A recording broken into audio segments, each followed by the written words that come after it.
Coach, some position changes following the first scrimmage? Yeah, we decided to move Wilshaw over to tight end.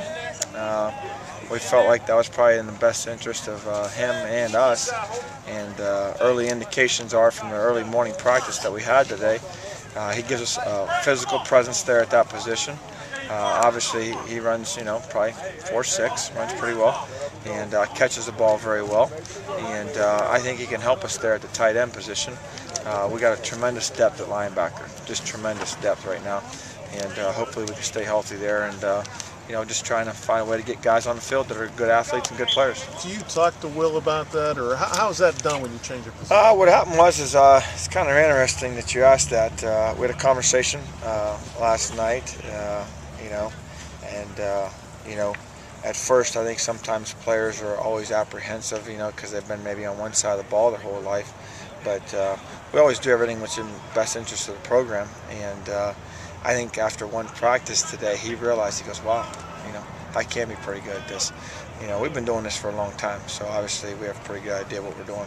What about David Rock? I saw he was in shorts and t-shirt. Yeah, you know what? He had a class, and he didn't get the grade that he was expected to get, which is unfortunate because he busted his tail on it. And he's trying to talk to the teacher. He thinks maybe there was a mistake, and if he doesn't get the grade changed, he will be ineligible. So it's unfortunate. It's a difficult class, a class he needed for his major, very, very difficult class, but he thinks that there was a mistake maybe in the grading, which we all know that can happen. So hopefully we get it worked out. Coach, what's our focus this week as another week of practice in the books? What's a key focus this week that you want to see some growth from your group? We're trying to get this thing slimmed down to about 60 guys who we're going to plan on taking on the trip. We feel like right now that we made some strides, obviously on Saturday, specifically defensively. We came out today and had an unbelievable practice though this morning. That's why I got them out here in just helmets today and did a fundamental afternoon practice just to reassure, because we got so many new players that it still gets down to fundamentals. It's blocking, tackling, running, catching, those kind of things. But right now we want to get ready to take the next step, which means making sure that we can play 70 plays at the level of play that's going to take to win a football game. A lot of guys can play for 30, 40 snaps. I want to make sure we can play 70 at a high level. And how many plays can a guy play? How many plays can Andrew Johnson play before we have to have another guy in there? Is he good for 40 plays? Is he good for 50? Defensive linemen normally don't play 70. Offensive linemen normally do. So we're in that evaluation process there. But I feel pretty good about where we are. I like their attitude.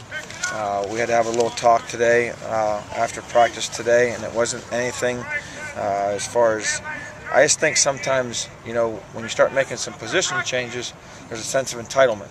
And we all know that today with young people, they forget that, we've all had to earn our way. And that's one of our fundamentals here for success, is earning your way. And just because you're a junior, just because you're a senior, or maybe you started last year, that doesn't mean you're entitled to be the guy this year. You've got to earn your way. Just like in the real world, if you're not earning your way, you're probably going to lose your job. And it's no different here in football. I mean, because you were a starter on a 3-8 football team doesn't mean you're going to be a starter this year. Doesn't mean you're going to you're not grandfathered in.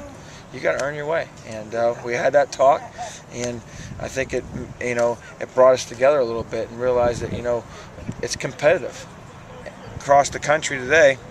There's competition on everywhere, specifically NFL teams. There's guys scrapping and clawing for 53-man roster. There's all good athletes. We're finally getting to a point here where we have competition pretty close at every position, where if you make a couple mistakes, you might lose your job, and that's a good thing. Coach, go ahead, Richard. First depth chart, I think you said was coming out today. I mean, how many of these guys were starters last year that are still starters? Specifically, I can't give you an exact number, but we turned the heat up on some guys. We had some conversations with some people that said, hey, you're letting these guys close the gap on you. And so, if it continues through Wednesday's scrimmage, goes into Saturday, I mean, you might be on the outside looking in. You can't deny we're going to do what's best for the program. I've said from day one, no one's bigger than the program here. Not one individual, not one player, not Kurt Hess, not Jermaine Cook. I mean, anybody. And the best players got to play, and that's what we have to do for this program. And so we're just trying to emphasize that if you know, you're just hanging on right now, just trying to hang on to your job, you're probably not going to keep it. You need to find a way to make it decisive, make it clear. We're all human. We all make mistakes. There's always a chance for human error.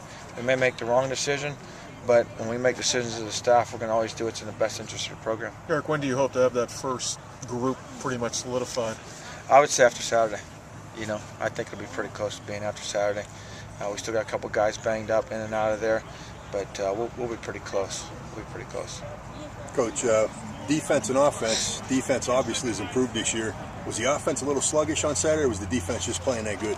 You know, I think at the end of the day, I think when we come out and we're not able to run the football like we would like to, I think it just we get a little sluggish there, and it sets the tempo for the day. And you know, I think you have to compliment our defensive coaching staff.